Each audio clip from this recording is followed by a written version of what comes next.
All right, everybody, good evening. It's 6 o'clock. I want to get started on time so that you all can get home at a decent time. We weren't sure what to expect with all the rain. I think we've got a really good turnout, so thank you for being here. A couple of housekeeping issues real quick. One, the men's restroom is straight back, and then the women's restroom is down the hall to the right if anybody needs to use the facilities while we're here. So on behalf of the guidance team, we want to welcome you. I am Andrea McKinney. I'm one of the guidance counselors here. I have students in the general education area with last names that begin with L through R. So I'll let the other members of the team introduce themselves here in just a second. For those of you that are in the back and maybe having trouble reading these slides, you can access the slideshow on your phone. So that's how you do that. It's on the front page, the main page of our website, the ones that kind of scroll through. So feel free to use your phone so that you can see the slides better. All right, so I do want to mention, I need this. We're all going to introduce ourselves in a minute, but I do want to mention the names of the staff members who aren't here tonight. Sarah Elliman is the AP dual credit testing coordinator. So anything AP, dual credit, PSAT, SAT, all of those things are handled by her. And then our two social workers. We are really fortunate here at Castle now to have two full-time social workers, Chastity Lambert and Amy Whitehead. We're going to be leaning on them a lot over the next few weeks because we are going to be out and about scheduling students. So they're going to have a lot on their plates because we're not going to be in our offices a whole lot. And then Tisha Fisher is our secretary. She's our leader. She keeps us all on track. She's our traffic cop. She's everything. So like I said, everybody else will be introducing themselves here in a minute. So we worked really hard on this agenda for tonight. There is a mountain of information that we would love to give you, but we've got to drill it down to not be here all night and not to overwhelm you. We do freshman, sophomore, junior parents together. Some of you have heard this over and over again. Some of you are hearing this for the first time. Some of what we're talking about is grade specific, and then some of the information you hear is very general. But so I can guarantee you that you're all going to walk away knowing something. It doesn't hurt to hear it twice. What we're learning with working with students is that it takes them a few times of hearing this sometimes before they get it, because it's a lot. Those of you that have 8th graders and any younger students, whether, I don't know if you've been watching the news, but everything I tell you tonight, a lot of it's changing starting next year. So the state has gone to new diplomas, and they just released that in December. So they gave us about 6 weeks to learn it and try to teach it to, we've got 8th grade parent nights coming up. We're going to be over at the middle schools talking to the 8th graders. So just when you get comfortable with what we've got, it gets changed. So I counted earlier tonight, we are going to have 11 diploma tracks to track over the next 4 years until we get our current students through, and it'll just be the new diploma people. Mrs. Cook actually has 13 diploma tracks. That's why it's so important that you're here to educate yourself. It's important that you read the emails, that you're checking parent view, that you're asking questions, because you think this is complicated tonight. Wait until, if you have younger kids, just wait. It's coming. Let's go to the next slide. Okay, so we're going to get into the information now. 21st Century Scholars. It's a great program in the state of Indiana. It's for students with financial need. One of the things in the past that was tough about this was if you did not sign your student up prior to the start of your freshman year of high school, then you were out of luck. Now the state is auto-enrolling students after the 8th grade that are on free and reduced lunch. So we're not losing kids because their parents may or may not have signed them up. The couple things that I wanted to emphasize with this is, and unfortunately we lose students every year that don't end up getting a scholarship, is that 2.5 GPA. Just so you know, we do meet with them. We hold workshops twice a year. We bring someone in from the Commission for Higher Education that goes over these required activities that they have to do. Almost every single one of them can be done from their computer. So this is a really great opportunity. It pays basically the equivalent of an in-state public tuition for a public college every year for students that successfully complete the Scholars Program. All right, so a little bit of information about athletics. I think a lot of you probably know this. If a student wants to participate in sports at Castle, they have to be passing 5 classes every quarter. So if you think about it, they take 7 classes. If one of those is a study hall, then that leaves them with 6. So there's not a lot of room to be failing classes. Study hall, again, TA, teacher assistant, office helper, do not earn credits. So once again, that's 5 credits, especially for seniors. We're going to talk about half-day options here in a little bit. It's 5 credits. Also, if your child is wanting to potentially play college sports, it is imperative that they tell us. We have NCAA tracking worksheets that we can start on them to make sure that they're going to be eligible for whatever division that they want to play in college. If we don't know, we're not going to track it in. It happens not every year, but every now and then that students don't get to that 16 core courses for Division I and Division II. So that's really important to be talking to. You can talk to Mr. Taylor, your child's coach, but for academic guidance, probably the guidance counselor is going to be most important.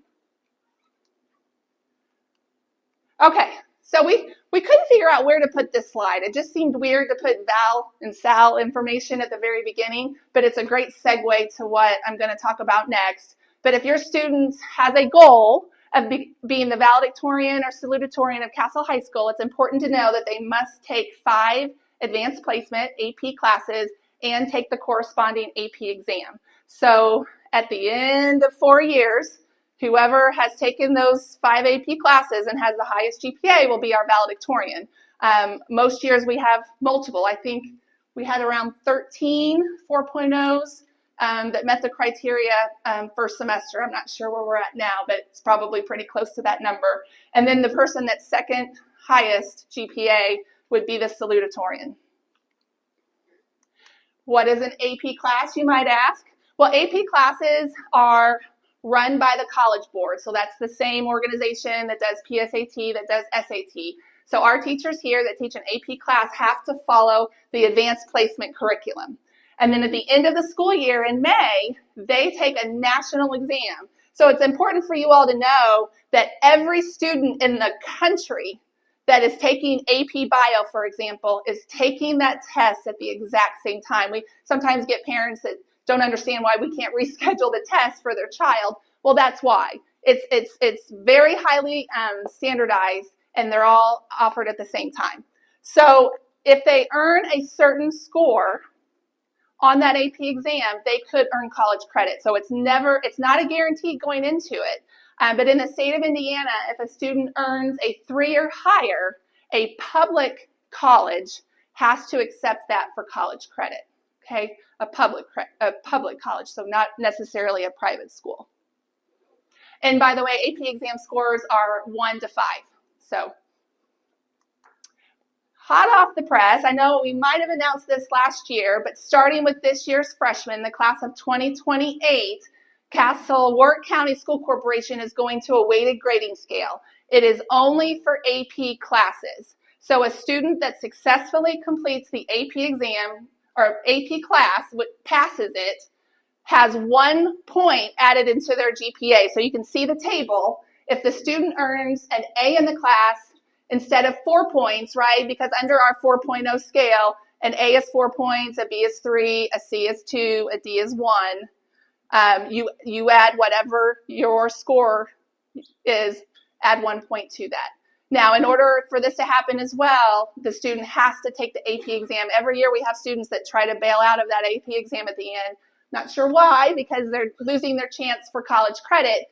But in order to have that bump, they have to take the AP exam. All right, so dual credit. A lot of people get confused between AP and dual credit. So dual credit, it's exactly kind of what it sounds. They take a class, they earn a Castle credit, and they earn a college credit. So the teacher that teaches that is using a college curriculum. what the curriculum used by most of our courses, and Mrs. Jones is going to go into this in more detail later. We use Ivy Tech, we have USI, those are the main ones, but there's more. We use their syllabus, their curriculum. Our teachers are bound to teach it the way it's taught at college. It is more, the chances of them earning the college credit are typically higher with dual credit versus AP because it's not dependent on your score on an exam. Usually if you have a 75% or higher in the class, then you earn college credit, dual credit and college credit for that class. And then it's really important, those of you that may have seniors that are in here, once you graduate from high school, you send your final CASEL transcript to whatever college you're attending, but then you also have to request a transcript from whatever college your student earned dual credit from, and then those transcripts also need to go to your college. So I always like to use IU as an example because I went there, I have 2 kids that have gone through there. So that you would send your transcript to IU, and then you would send your Ivy Tech transcript, your USI transcript, maybe your Ball State transcript to IU as well to make sure that you got awarded those credits. All right, I think that's it for me.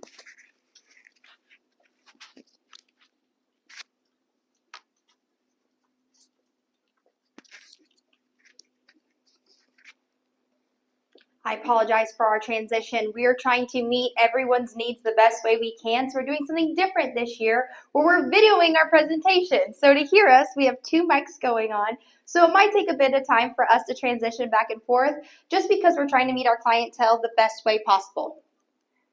Moving on, PSAT. Well, first before I move on, I'm Haley Like. I'm the guidance counselors for the last names A through D. And again, we appreciate you guys being here so much. To best help our students, we need everyone involved. As you guys know, it takes a village to raise a child. It's the same way even though they're in high school. All of us working together is the best possible way for our students to succeed. So I'm so happy to see everyone here. So you'll have some great information, and we'll get on right to that. All of your students have taken the PSAT in the fall. We will have our juniors take the SAT this upcoming March.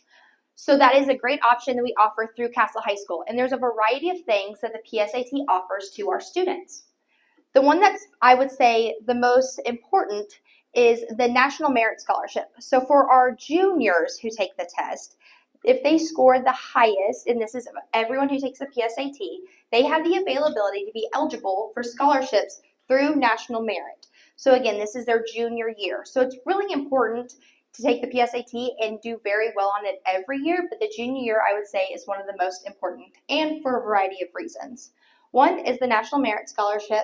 Another one is graduation pathways. If you see on this orange paper, one of the ways to check off a graduation pathway is to have a certain score on the SAT. We'll dive into that paper a little bit more, but I figure I'd go ahead and touch base as we're talking about this.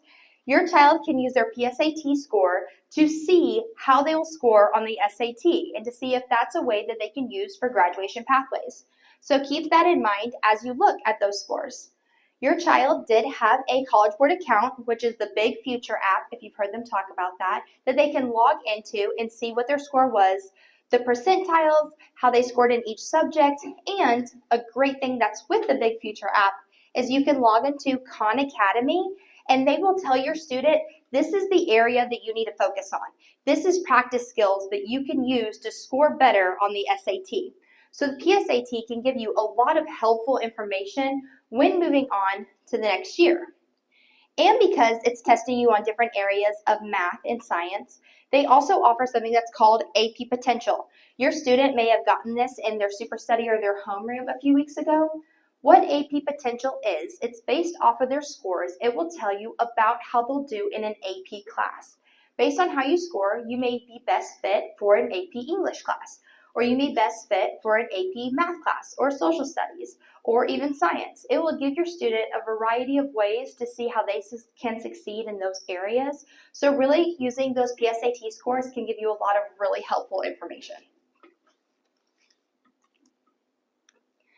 For our juniors and seniors, but really for everyone, college visits, career visits, representatives are a great way for us to utilize different people here at Castle High School to show opportunities outside of the mold that students may think they want to be in. We have college visits. They come during their super study period. That's been an addition with super study that's been so helpful for us as counselors and also for our teachers, that we can have people come in and speak to small groups in 20-minute segments. It's enough time to get students in there and be able to ask questions without feeling overwhelmed that they're asking questions in front of a large group. So this has been a great opportunity for a lot of our colleges to meet one-on-one with a lot of our students. In addition to that, we have other reps come in as well with the military and with careers that have that option to either meet with certain students or open up to a wide variety.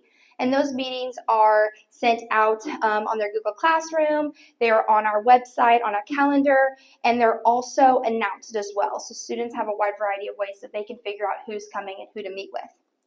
In the fall, we have our college fair. We are a sanctioned college fair, which is great for Castle High School. We were one of the first ones to have a sanctioned college fair. And so because we're sanctioned, many colleges that you would think would not normally come to Southern Indiana, like Alabama, came to our college fair. We have a wide variety of people who come to us because it's sanctioned. So there are some rules that we have to follow with that.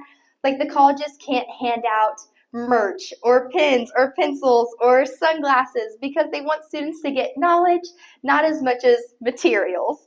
And this is something that a sanctioned college fair has guidelines on. But I will tell you guys, your students were amazing. I heard nothing but great things from every college rep that we had come in, saying that our students asked very good questions. They were very respectful, and they said it felt to them like it was a college level college fair because of how well that your students did with representing themselves and their school. So applaud to you guys for having great students. We just recently, in early January, had our career fair, which this has been growing every year. We had about 20 representatives last year. We had over 50 representatives this year in a variety of areas. We had in nursing, I believe we had 10 different types of tables in the health science field.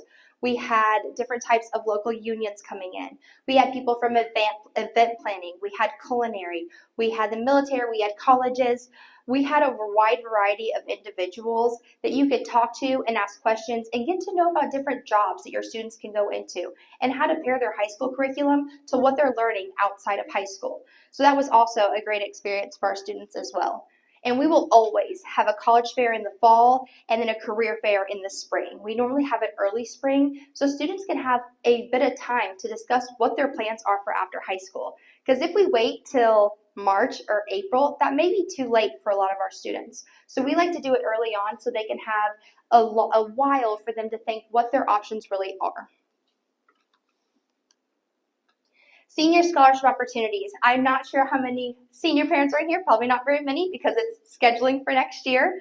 But if there are senior parents in here, we have a scholarship page on our website that shows all of our local scholarships. It's the qualifications and the dates and the guidelines. And this is helpful for you all as well because a lot of these scholarships will happen every year. So you can go onto the scholarship link now and see what time of year these scholarships usually come out so that you can go ahead and kind of getting a head start for your student to say, okay, a lot of local scholarships don't come out to the spring. We can focus on applications first, and then let's focus on the FAFSA, and then let's focus on scholarships. But this is just an easy way to go ahead and plan ahead. Again, they usually all come out at the same time every year, so by looking at the date they're due, you can kind of go ahead and make a mental note of when to look out for certain scholarships. And transcripts. It is never too early to look at your child's transcript. With our freshmen, we brought their transcripts in when we met with them last week so they could see this is a page that has your whole high school career. It has your grades. It has your attendance. That was a big one that I think not a lot of them knew. Your attendance is on there. It has your GPA. It has your class rate. This shows everything that your high school career all summed up in one paper. So, how do you all get their transcripts, or how do colleges get their transcript? Parchment. Parchment is an online account that is free, an online platform that your student's transcript is already in there. So your student can log in and create an account. That is the best way. Please have them use their personal email address because if they use the schools, it gets deleted when they graduate.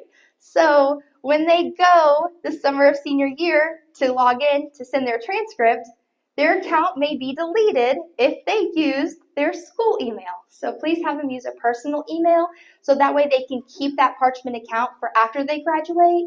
And then if they want to go to the workforce or they want to go to a different college, they have that availability to log back in and send their transcripts.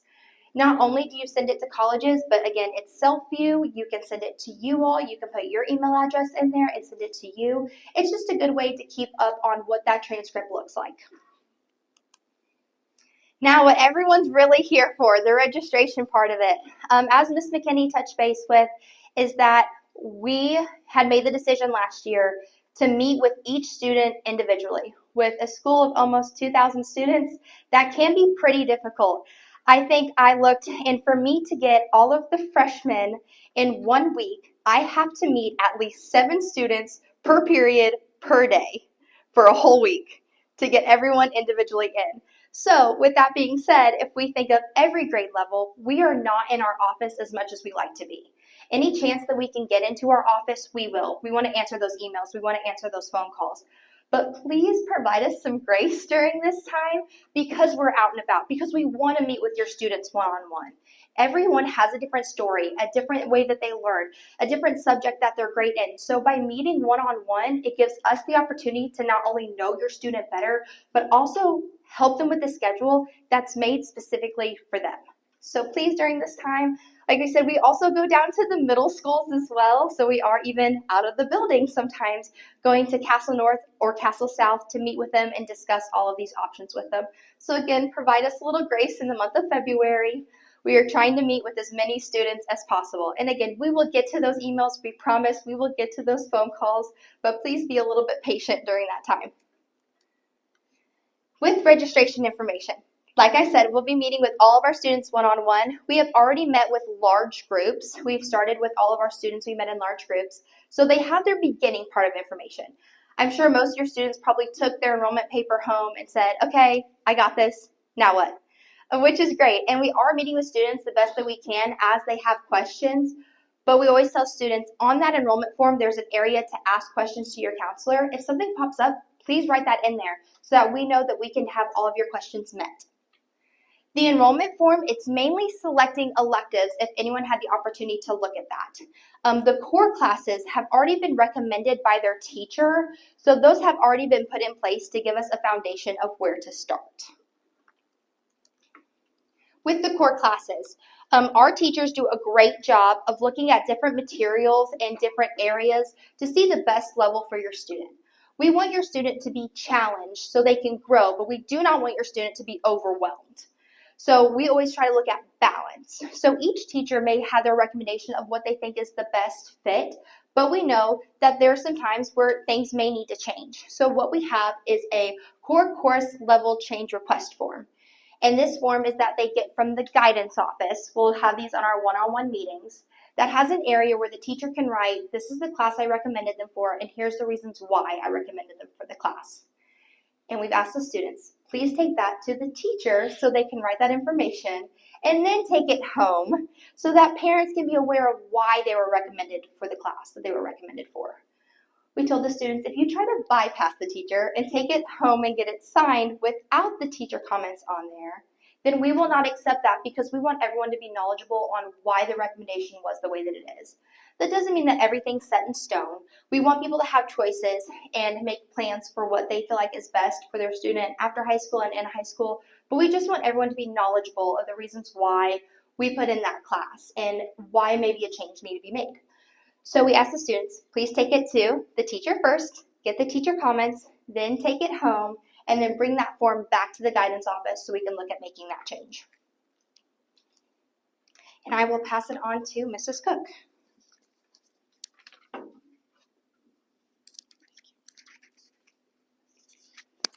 Hi, I'm Ashley Cook. I am the special education guidance counselor. So I handle all students with IEPs and then also the 504s, putting those in place.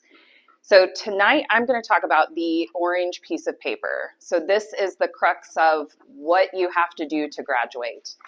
There are 3 areas that the students must meet. We call them boxes. So the first box are those Indiana diploma requirements. So whether they're on the general diploma, the core 40, academic honors, or tech honors, are they meeting the requirements of that? Box number 2 is the employability skills. So this is those 75 hours of an activity that we've talked about. There are 3 areas. The project-based learning, that can be something like an Eagle Scout project, something where they've spent a lot of time, 75 hours, on some kind of project. The service-based learning is where clubs, sports, and volunteering can fall into that. It does need to be something that is the same activity for the 75 hours, and there just has to be one 75-hour time between now and when they graduate. And then the third is work-based learning, so any kind of part-time job. The box number 3 is where it gets a little bit more complicated. So we have several areas that is more spelled out on your orange piece of paper. So at first they can do the academic honors or tech honors diploma. That meets that box. Each of these individual items I'll go over meets that box number 3. The second item is getting a specific score on the ACT, and it does say right there which scores they have to get in the English or reading, and then which scores in the math or science. If they get a specific score on the SAT when they take that junior year, that can be a pathway. 3 AP or dual credit classes, but they must earn a C or better in those 3 classes. So that is something that sometimes the students forget. It has to be a C average of those 3 classes.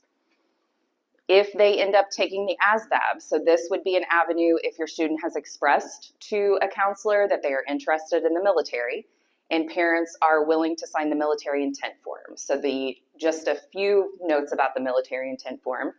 It is not something that tells us you're signing up for the military for sure. It's also not something that says we're going to give any information to the military. This is just a form from the Indiana Department of Education stating that looking into military is something that your student is considering.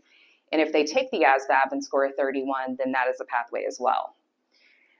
There are state or industry recognized certificates. So if they are in some specific classes that we offer here or at SICTIC or at WPCC, those certificates count. And then anything that is offered at SICTIC or WPCC, they take 3 classes their first year. That is a pathway. That's what we call the CTE concentrators. They do also have to earn a C or better in those classes as well. And then the last option is a civic arts pathway. So if you turn the orange paper over on the back, at the top of this paper are all of the next level programs that we offer here at Castle High School. So everything at WPCC and everything at SICTIC automatically count as those 3 career tech classes.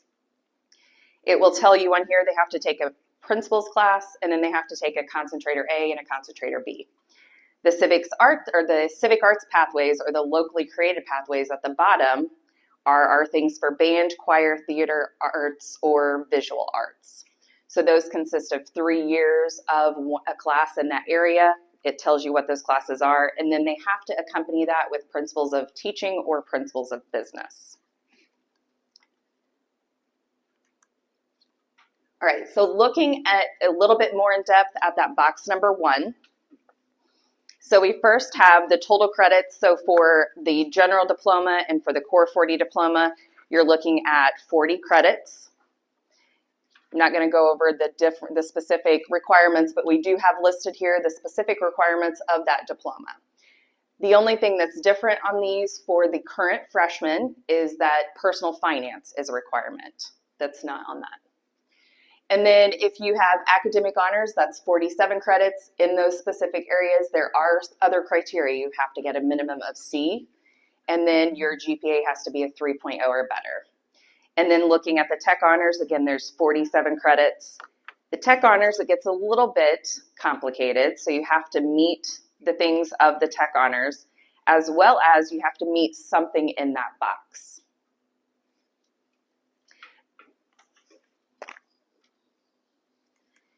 And then this again is just the box number 2. This is what the top of the box number 2 looks like.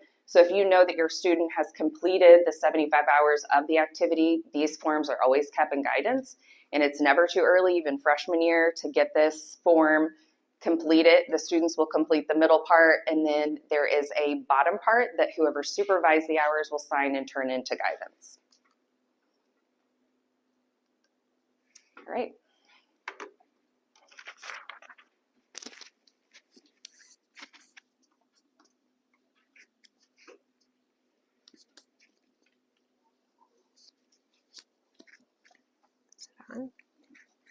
Doesn't feel like it's staying.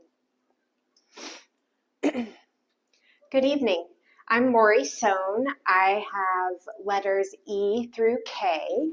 I see some familiar faces here tonight. Thank you so much for being here. So let's talk about the actual registration process, selecting classes for next year. The website is a great place to go. There is a tab on the guidance page called Scheduling Resources. That is where we will put links to the various documents that would be helpful to you. So the curriculum sheet, that's the green sheet that you have already, but there's a link to the digital file there. And then the course descriptions document, and we'll add things as we go along. Summer school registration will be located there. That is not open yet, so you won't find that in that section just yet. Also check your student's student view.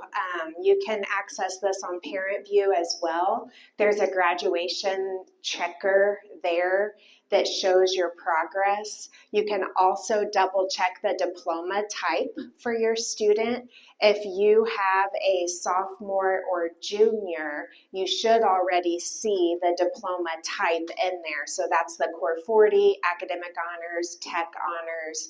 And once that diploma type is entered into the system, the tracker updates with the correct courses. So for instance, Academic Honors requires foreign language. So you'll see a foreign language section on there to track that for you.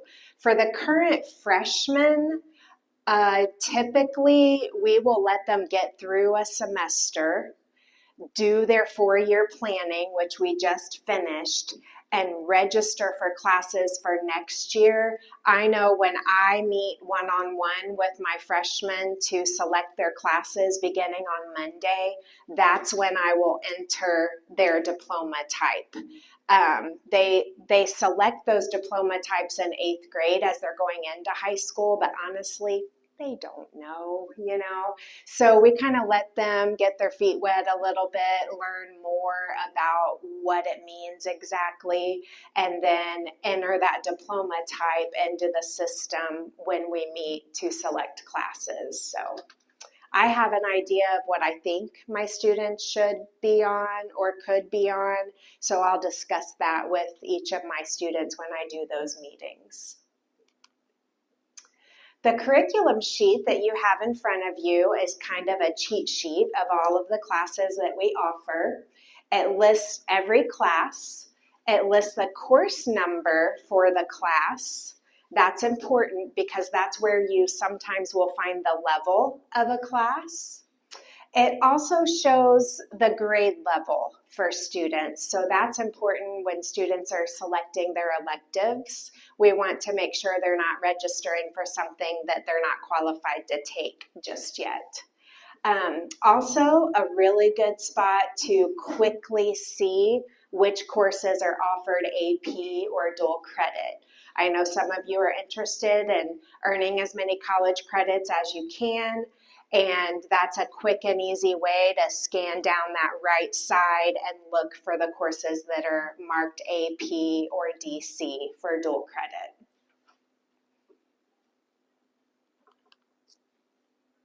The course titles and descriptions booklet is a really good resource to learn more in-depth information about each course. that we offer. So this is located on the website. We have also posted it to the students' Google Classrooms. And it just explains to you, what do you do in a class? How is it graded?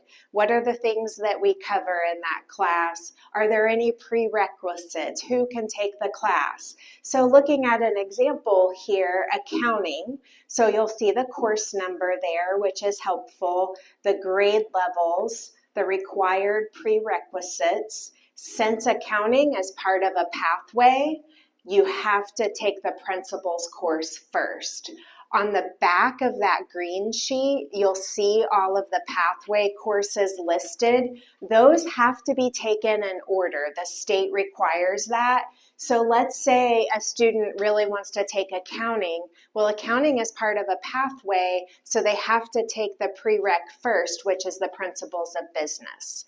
If your student really wants to take nutrition, for instance, that's part of a pathway, and you'll see that on the green sheet. And also on the course description document, it will tell you that if they want nutrition, they have to take principles of culinary first. So that's helpful. It tells you how many semesters, is it a 1 semester or 2 semester course, and is it part of a CTE pathway? And then this may be difficult to see in the back, but you'll get a description of the content for each course. So if a student says, well, what do we do in there? This is where you can point them to figure out what they do exactly. Activities, out of class time requirement. This is something I call attention to with my students because kids are busy. They are in activities, they have jobs, they have responsibilities, and I don't want them overwhelmed. So if you're taking a look at balancing your course load, how much time do each of those classes require out of class time to make sure you're not getting overwhelmed with homework? No one wants 5 hours of homework a night. Okay, so that's a good place to check to see how much time does it really take outside of school. And then evaluation and grading. Let's say you're a student who relies on homework to make up for maybe low test grades. You certainly wouldn't want a class that's heavier on the assessment if there's a better option for you. So that's a way to try to balance how classes are graded. I know some students worry about group projects or worry about, various things, so that might be helpful to you there. Summer school enrollment, like I said, this is not available just yet, but we are asking students to plan ahead because obviously if they're planning to take summer school, then we need to take that into consideration when we do their schedule for next year. We wouldn't want them to have to take a class twice. So when they put a summer class on their enrollment form that they are turning in to us, that does not mean they are registered for the class. We can't actually register students for summer school. There will be a form that comes out, or if you select Achieve, I'll explain that here in a second, then you'll have to fill out the registration form. So either the student or the parent will fill out the actual registration for summer school. So they will list it on their course selection sheet so that we know they're planning on it, but we can't actually register the student. So that's important to know. There are a couple options for summer school. There are other summer schools out there. These two are by far the most popular for our students. Warwick County offers typically world history, U.S. history, government, economics, health, possibly personal finance. We're not sure about that one yet. The main thing to keep in mind with Warwick County is that they can do a lot of the work online on their own time wherever they are, but they do have to go in to take their tests in a proctored environment in a classroom. So for students who might have transportation issues in the summer, maybe going in to take those tests might not be the best option. Or if you travel a lot in the summer and you won't be here enough to get in to take those exams, then a lot of our students choose Achieve because it is 100% online. Achieve is not affiliated with us, but they work well with us, and we have a lot of students take classes with Achieve. It's actually the Wayne Township School Corporation in Indiana, but they offer free summer school.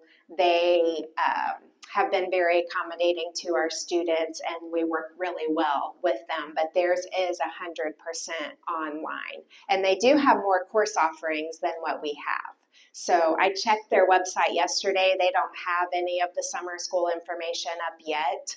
Typically, they run their registration in April. So if you want to make note of that.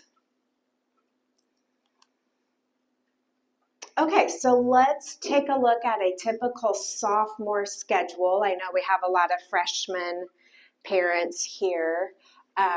All students at CHS take 7 courses plus lunch during the day. The core class levels are based on teacher recommendations.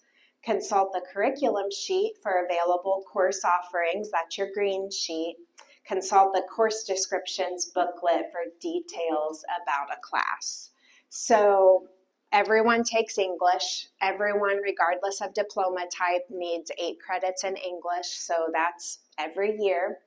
Social studies, a lot of our freshmen are in world history this year, which is great. So next year they could choose to go ahead and do U.S. history, or they can choose to save U.S. history for junior year. And I know we have some who might do it in summer school as well. So history's on there. Math, everyone will go on in math to the next level. Science, there are mostly 3 options for science. ICP and Chem Phys are both an introduction to chemistry for a semester and an introduction to physics for a semester. And then they could go on to a year of chemistry instead. So those are their options there. And again, their current biology teachers will make those recommendations. Foreign language or a pathway. So when we talk about foreign language, it is required for the academic honors diploma.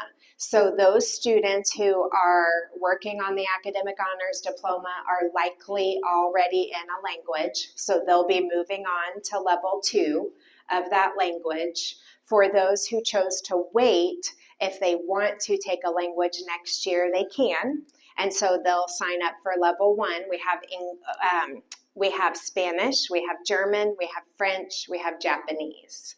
So those are their choices there. And what we have told the freshmen is if you are on a Core 40 diploma, a language is not required. It is not part of the Core 40 diploma. However, for 4-year college-bound students, a lot of the schools do require it. So we don't want them to close any doors at this point. If 4-year college is on their radar, we recommend that they take at least a year. Schools like IU and Purdue that are a little more selective will require 2 years of language. So even if a student is on a Core 40 diploma, we still encourage them to consider taking a language. And then if they don't need a language, that's where their pathway elective would go. So if they are on one of those CTE pathways where they're taking a sequence of 3 courses, maybe they're in Principles of Business this year, Principles of Agriculture, Principles of Culinary, then they'll move on to the next level. If they're not in a pathway and they want to be, then they'll go ahead and sign up for the first level. And then health and personal finance. So this year's freshmen are the first to be required to take personal finance. So that's part of their diploma requirements. So they'll need a semester of health and a semester of personal finance. This is a very popular summer school option to create space in that sophomore year schedule. So that is typically what they choose to take in summer school if they need an extra spot for another class.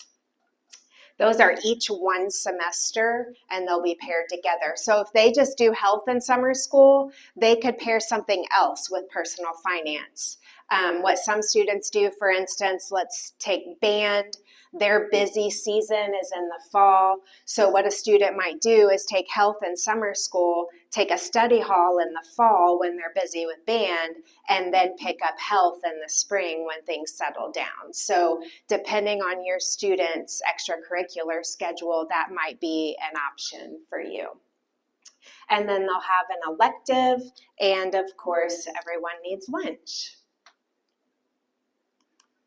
Okay, I will turn it over.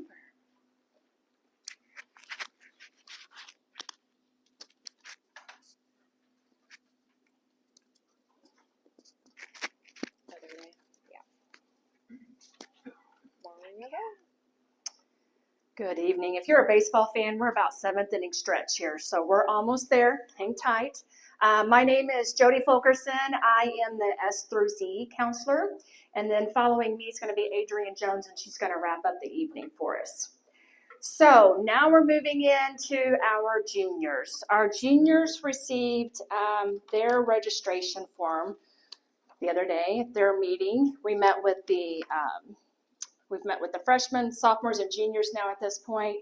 The juniors, just like the sophomores that Mrs. Sohn talked about, they have the 7 courses that they need to take, but theirs gets a little bit trickier, especially if your student plans on going to one of the tech schools, and we'll talk about that next. They do have the 7 courses. They've got the curriculum sheet, and they've got the course descriptions that they're all aware of that they can access. Each of the juniors are going to be taking their core classes there at the top. As Mrs. Sohn mentioned, they do have recommendations by their current teachers, so we're not going into the specific levels of what they need to take, but they do have to have their English, their social studies, their math, and their science. Now, some of them that may have taken world history as a freshman may have chosen to do U.S. history as a sophomore. That's possible, especially if they had tech school on their radar. So that might not be a spot that they need to fill with the social studies. So if they have AP world world history or U.S. history out of the way, then they do not have to take a social studies junior year. So that's kind of depending on what they've already taken their freshman and sophomore year. Science may be one. If they are here for a full day junior year, they will be taking a science course for their 3rd science. But there's a couple of options there too. If they plan on going to tech school and they're in one of like the medical programs like CNA at the Pathway Center or health science at the Sick Tech, then they're going to be doing their science there. So that wouldn't be something we would add to their Castle classes. So we'll talk about that a little bit further in detail, because at Castle, if they go to tech school, they're only going to be here for 4 periods. Foreign language is required for the academic honors diploma, so your student would take their 3rd year of foreign language. If they are not on that diploma type and they are not taking foreign language, then they will select some sort of elective, and that's what you can look at on the green sheet to find that. Pathway elective, as Mrs. Sohn just mentioned, they may have already taken their first 2 classes if they are doing one of the pathways in our building: principles of business, principles of agriculture, culinary arts. You can see all of those different types of pathways on that back of that orange paper. They more than likely by junior year will have 2 of their 3 required pathway courses out of the way. So they may be doing the 3rd one in that sequence for their pathway. Each and every one of them are on a different, so what we're showing you in these typical schedules, that's one typical schedule, but there are 500 different schedules for each grade level because they're all on really their own individual pathway. Then of course they're selecting an elective. We're going to talk here in just a second about some of the electives that open up for the juniors and seniors, like study hall or a teacher assistant, and of course they have the lunch.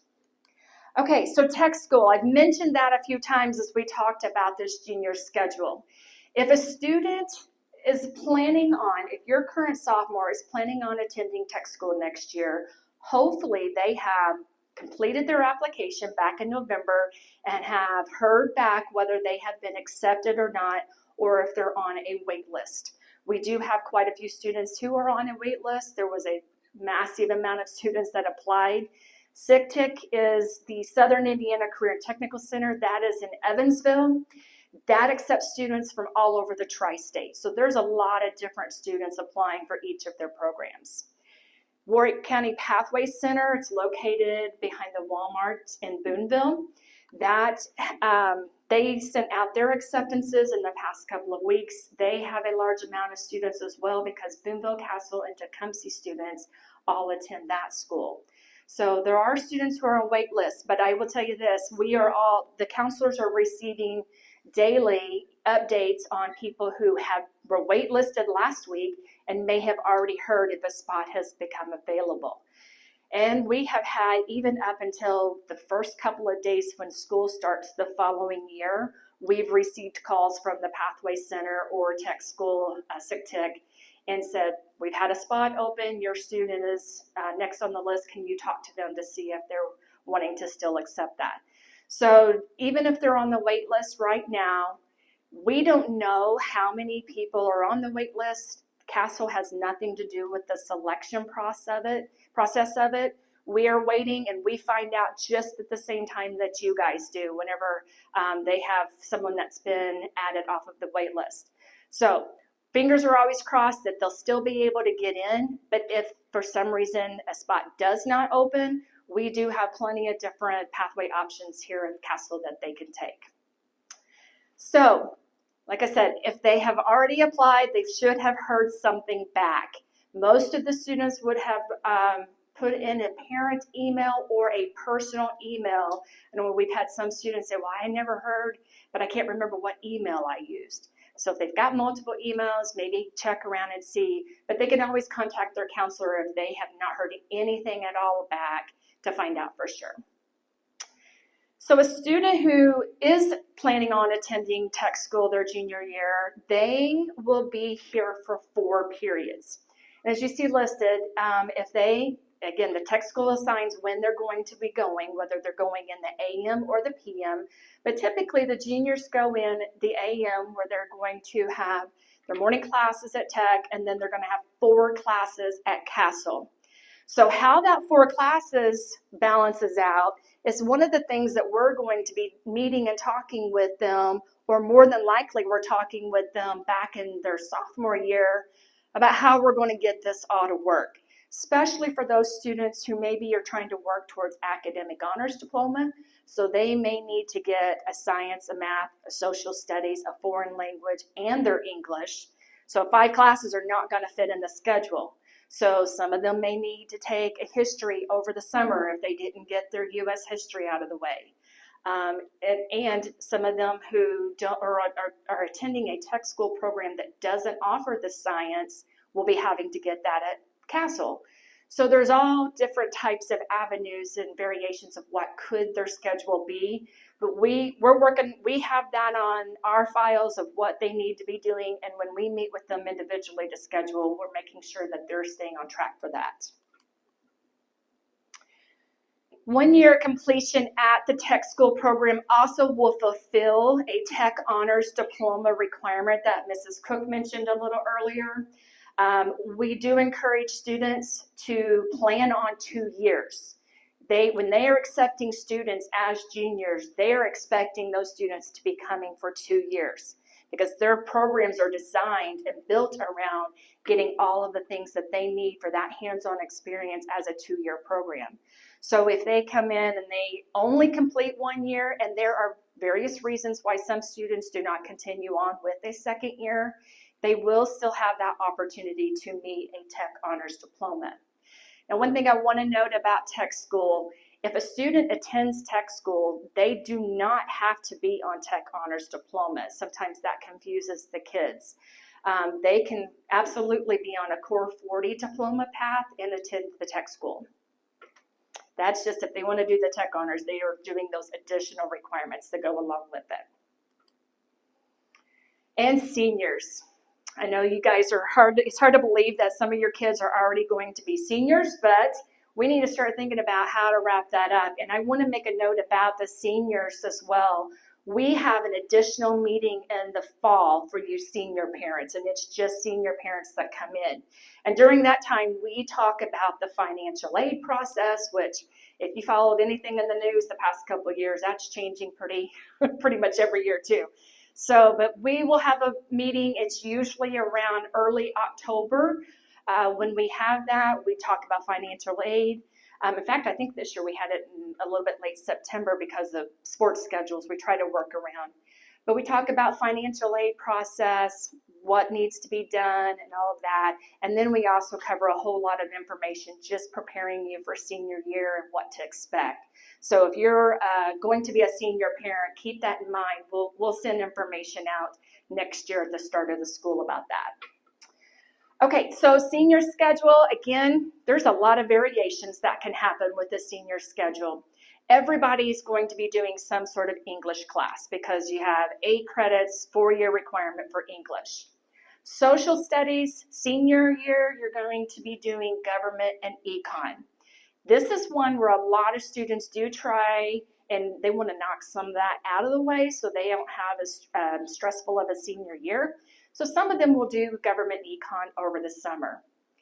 Math is one that is not required for Core 40. However, if your student is college bound, we are encouraging them to take a math class because laying out a year of math and then deciding to go to college is going to be difficult.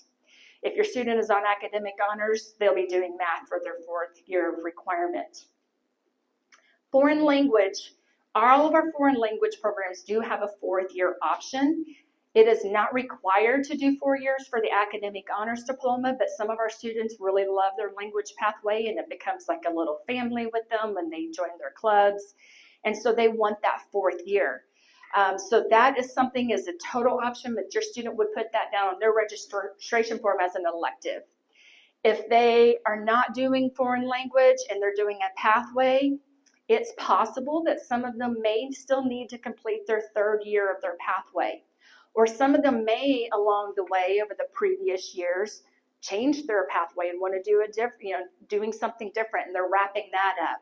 So that's where they would put in for their electives. And then as you can see, the last few lines there are some electives in their lunch period. But senior year, there's actually some options that they have some flexibility so they're not just here all day long taking study halls and random classes. I'm going to come back to that. Senior year, they have half-day options that they can consider. This is a conversation that needs to happen with their counselor to make sure that they are on track. And before any counselor puts a student into the work-study class, for example, they definitely are looking at credits, seeing where they are and all that. So there are really 3 ways that they could do a half-day at Castle. The first is the work-study class. That is an actual class that they take with Mrs. Gilkey, where they do have some minimum requirements. They can't join the class and be in the job search. They have to have that job when they start that class. They have to have a minimum of 15 hours a week, and it does not matter when they get their 15 hours. They could do all 15 hours on Saturday and Sunday and still get that early release opportunity. But they just have to get it 15 hours a week. They turn in their pay stubs, and it does have to have a job that they receive a pay stub. So it can't be, I mow yards. So it's got to be a job where they receive a pay stub that's not like mom wrote me a pay stub because I cleaned house for 15 hours that week. So there's got to be some legitimacy there. So that is a class that they can take to get out. And when they leave, generally is after 4th period or after 3rd period, depending on what classes they need. We have some students who are in the work-study class that may not leave until 6th or 7th period. So they get all their classes that they need, and they get those done and out of the way, and then they get to leave and have early release. Another way that they can do that is if they take a university course, and that's something that they have to be directly enrolled with a university taking college courses or a course. So they can, that is something, again, they can have conversation with the counselor to decide Maybe them and the counselor can talk about like what would be a good class for them to take, but it allows them to have some early release time. We have several students who do this. Some actually take college classes on the campus, USI, Ivy Tech, U of E, and then some will do an online class with the college. But the counselor will need, at the beginning of the year, they have to have verification from the university. So something the student can screenshot generally shows that they have officially enrolled in that course. And then at the end of the semester, a verification of the completed grade. So that goes on file for them. So then that's something, again, the counselor and their student can arrange at what time early release is. They do have to be here approximately a half day. So whether that's third or fourth or however their schedule falls, that's something they can discuss.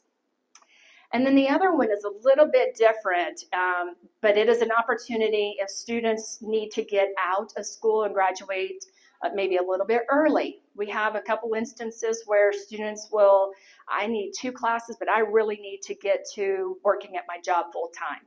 So staying here for the whole semester, like second semester, for example, is difficult for them.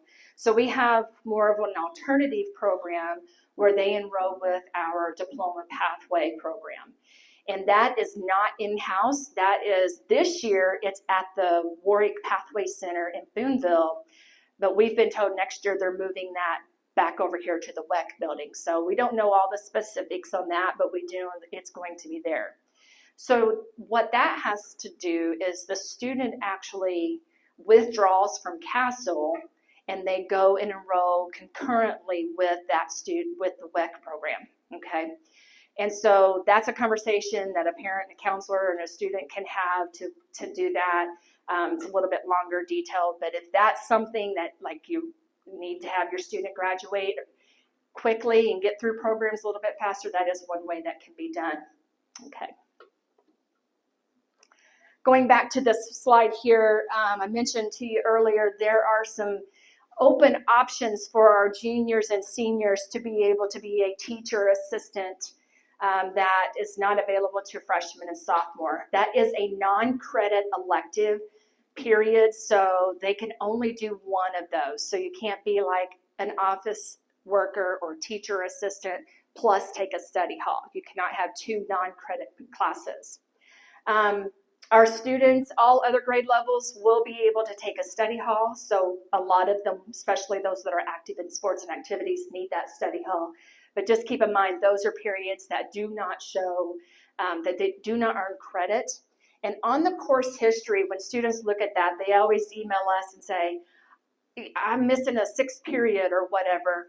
If they look at the course history on their phone, if they look at their class schedule, then that will show their periods that are non-credit bearing, like lunch and study hall. But they always think they're missing periods on that. Mrs. Stone kind of hit on this a little bit earlier on colleges for our seniors. As your kids next year are starting to apply for college, the beginning of first semester. Just a couple of things to keep in mind with those 4-year accredited schools like Purdue, IU. They are going to have a few additional requirements that have to be completed at the high school level for acceptance with them. So if you're unsure exactly next year when your kids are starting to apply where they're wanting to go and what their admission requirements are at that particular college, I suggest taking some time going into those colleges' admission websites and exploring what those freshman requirements are. For example, if you look at IU does require 2 years of a foreign language. And I know a lot of senior kids are wishing their freshman selves would have paid attention and done some of those classes or maybe got some of those grades out of the way or done a little better in some of those classes for their admittance, because by the time they wrote around senior year, they might be taking their classes a little bit more seriously and maybe want to go to a bigger school like IU or Purdue, but they've still got to meet those admission requirements. They also have a minimum of a math requirement, and as you can see, that is listed there. They are going to require, and this is on their admission for freshmen, a minimum of 1 credit of either pre-calc, trig, stats, finite, or calculus, or another type. So we have many levels of classes here that are acceptable for them. Purdue over there is pretty much the same thing. Purdue does require 8 credits of math, and they also are another one that requires that 2-year world language requirement. We've thrown a lot of information at you. We've got a little bit more tonight. Most important thing for you guys is to stay connected. We tell the kids this all the time. Pay attention to your email. We send a lot of emails to the kids as reminders. We're putting stuff on their Google Classroom as well as their teachers. We do have a couple of social media sites that would be good for you to follow if you don't already. Our Castle High School Facebook page is Castle HS Guidance. And then we have a Castle X page at Castle Guidance. The kids also get daily morning announcements. You all have the school newsletter that our wonderful students put together every month that looks great, that comes out with a lot of information. We're dumping information into that every month as well. And of course, there's the Castle High School main page. But what you're going to see on our Castle Guidance pages is just focusing on more academic things. So just things that are pretty much coming from our office, okay? All right, I think that covers my part, and I'm going to pass this off to Adrienne Jones.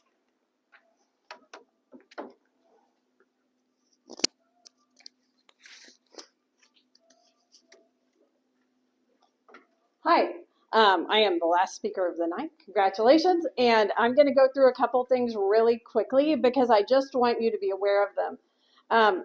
I work for Ivy Tech, and I am here in the Warwick County High Schools, all of them, to help your students prepare and achieve whatever their post-secondary goals are. So whatever they want to do after high school, I am here for that. But there's some things that can be done while your student is a Castle student that can either increase their marketability seriously if they're going to go directly into the workforce, or they could save you literally thousands of dollars in future college tuition.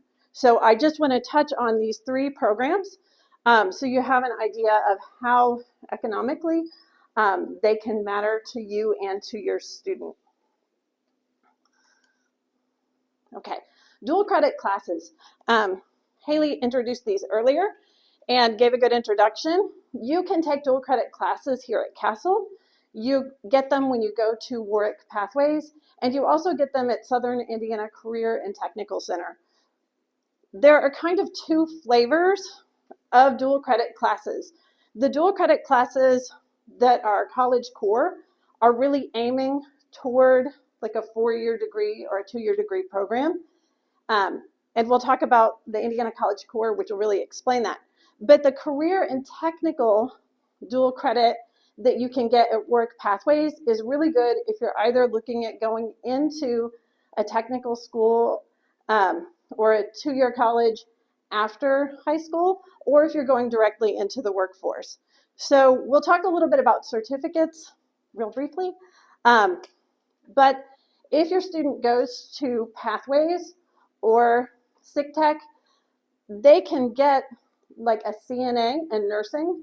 And when they get that dual credit through Ivy Tech, which is all free, they also will sit for the Indiana licensure test if they're going for a CNA. So they will not only get the academic credit, they will also usually emerge from the class as an Indiana state licensed CNA ready to work in the medical field. It's the same with our students who go into the construction programs at SIG-Tech. It's the same with the students doing like heavy highway construction at Pathways.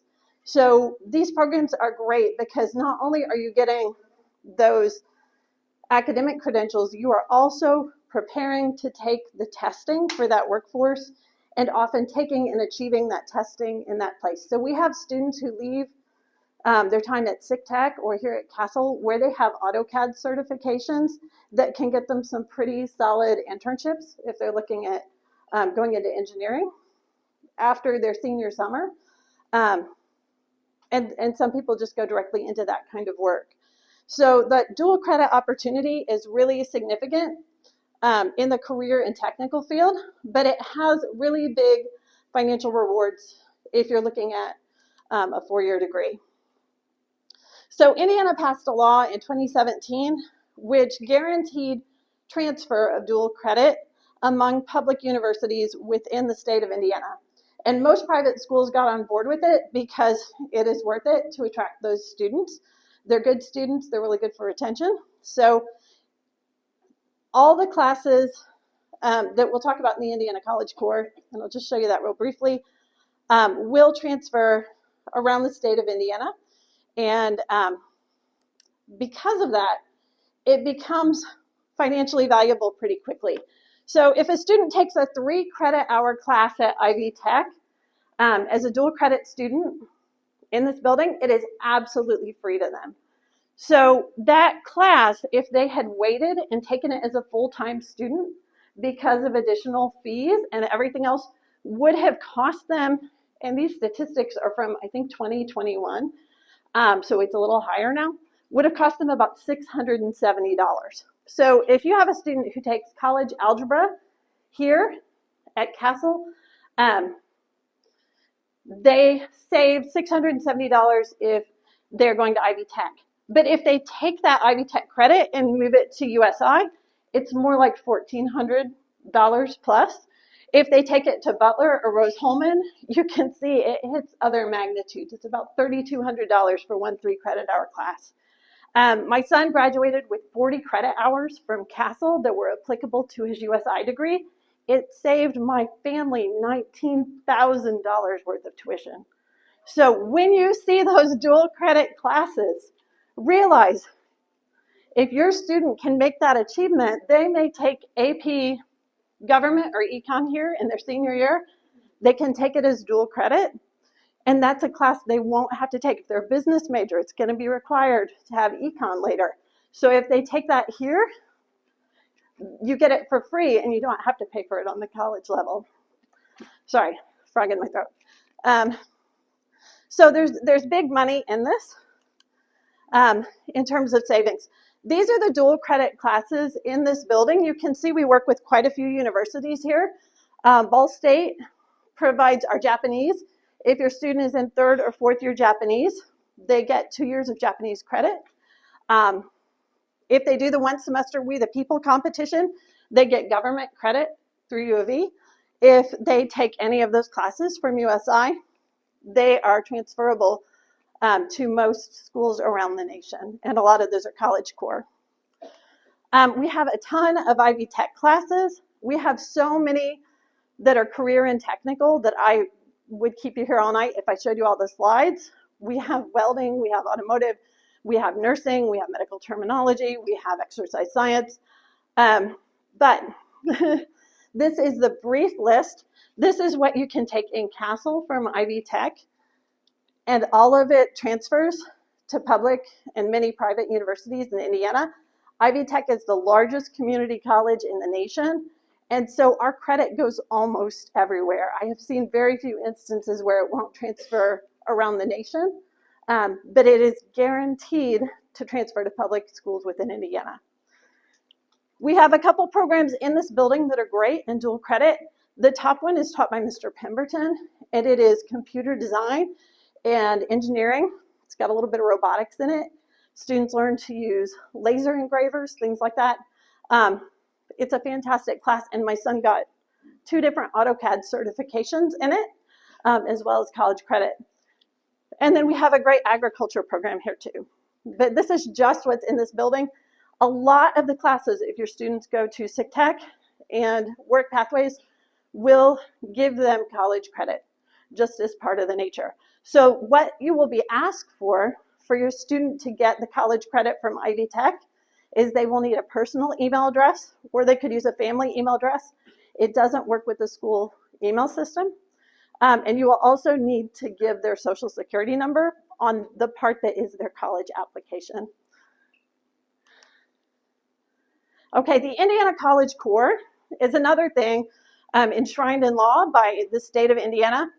And at Ivy Tech, we call it Start as a Sophomore. And there's a spreadsheet I'll show you in a second that you can access, which will show you how all the courses can be filled in. But if you take the right combination of dual credit and advanced placement courses here, you can actually achieve 30 hours of credit that the state requires by law be bundled together, and it has to count as general curriculum at every state university. So they can't say, well, we don't really like this history class anymore. So the guarantee is really nice and makes things really portable. And if you want to see how that looks, we have a sheet. This is like the top third of it. This column keeps on going. But your student already has access to this in their classroom. It is a really handy guide, even if your student isn't going to do the College Core, to classes that will transfer really securely around the nation to other schools. So look on your student's class of 2020, classroom, and you can see it, and they can come in and literally check off the classes they already have. And on this column, it will actually generate and tell them when the requirements are met. And just to show you a quick overview of those requirements, because I know those seats are uncomfortable, you need to have 30 credit hours. 15 of them need to be through Ivy Tech, which is a state requirement that half of it is through the granting institution. And then they need 3 to 6 hours in the areas of speech, communications, English composition, and then in all of these categories, they need to take between 1 class and 15 credit hours total. And that can add up to 30 hours or more. It is a really nice option. If your student gets close, I have a couple of seniors this year who I contacted. The state has a program called Crossing the Finish Line. So if you made it to 24 hours and you still needed 2 more classes, the state of Indiana is currently paying books and tuition for those students to take it through Ivy Tech to complete the core. The state's really prioritizing the Indiana College Core. Okay, the other thing to talk about, and this is a little bit further down the road, this is more post-graduation, but Indiana is not always at the front end of national statistics. But when it comes to student aid, we are 5th in the nation for need-based aid, and we have some really innovative programs. When our kids were younger, the state looked forward 10 years to the far-off year of 2025. That's when the statistic and this infographic is from. And they realized this year we will have a 1 million skilled worker shortfall. Because of that, Indiana decided to issue grants, which are, they're like scholarships more than loans. And they are incentives in this case for people to go into fields where we really need workers. So if you are considering, or your student is considering, studying in any of these areas, and we have degrees, some of them are totally online, and Ivy Tech is not the only provider of this. I'll give you in a minute the QR code and you can look at all the programs around the state. Vincennes has a lot. We're probably the 2 biggest providers in the state. But if you're interested in any of these fields, this covers 1 to 3 semesters of college coursework. And a lot of that coursework you can add on to if you want to build it up to a 2-year degree in associates or up to a 4-year degree. And I have on the counter over here the next level jobs list if you want to see what all the careers are. They are a wild array of things. You could do like cybersecurity or like software development, but it is also like machine tooling, industrial electrical. If you want to be an auto mechanic, we have that. If you are interested in heating, ventilation, and air conditioning, you can get either a short certificate that's 1 to 2 semesters or a long certificate that's 2 to 3. And Indiana will pay full tuition and mandatory fees for that. So Indiana is really looking to invest in our skilled workforce. And the eligibility, here is this, I'll come back to it in a second. The eligibility is great for high school students. You need to be an Indiana resident. You need to have a high school diploma or equivalent. You cannot already have a certificate in one of these areas. and you can't have a previous 2-year degree or higher. This covers a lot of people. It has no financial requirement. You can't earn too much or too little to qualify. And it also has no GPA requirement. You don't have to be a superstar to do this. You just have to be interested in these careers. And we hope you'll stay in Indiana. So if you want to see the full gigantic list of programs, snap a picture of this. And I'll just leave it on this slide at the end too. Just to give you a couple ideas of how the certificates are, the certified nursing aide is our shortest certificate probably. It's half a semester, it's 5 credit hours. And then paramedic science is our longest, it's 55 credit hours. But you would be looking at, if you took one of these, having the state pay tuition and mandatory fees, you would be looking at paying for like your own testing, your own supplies, and your books, which is a huge savings for anybody. So I think I have a couple of slides, and because you all have access to the program, the returns on certificates are real. So this is 10 years after graduation. When you compare, and these statistics are from Georgetown, they are not like cooked up by Ivy Tech. When you compare a certificate graduate 10 years after their graduation with a 4-year degree graduate, this is a look at their actual wealth, the money they have in their property, their pocket, their bank. It factors in debt, which is why the certificate graduates and 2-year graduates are so far ahead of the 4-year graduates. The 4-year graduates earn more out of the gate, but they often have more debt to compensate.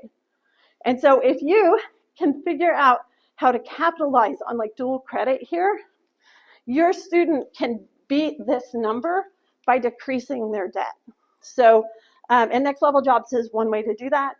If we can find a program that complements where the state will pay that first 1.5 years of tuition, it's fantastic. It turns, just so everybody who's looking at 4-year degrees doesn't lose hope, when you go 40 years out from graduation, the rewards of a 4-year degree are indisputable, but the debt really slows their earnings in that first 10 years. The good news is you can start with a technical certificate, increase it to an associate's degree, and if that has a corresponding 4-year degree, you can add more classes to make that a bachelor's degree. So a lot of these programs build together in a really complementary way. Okay, and I think we are at the cloud, so we are at the end. I am going to go back to that QR code slide in case anybody wants it. Thank you so much for your time. If you have any questions, I will be up here. But thank you, and good night.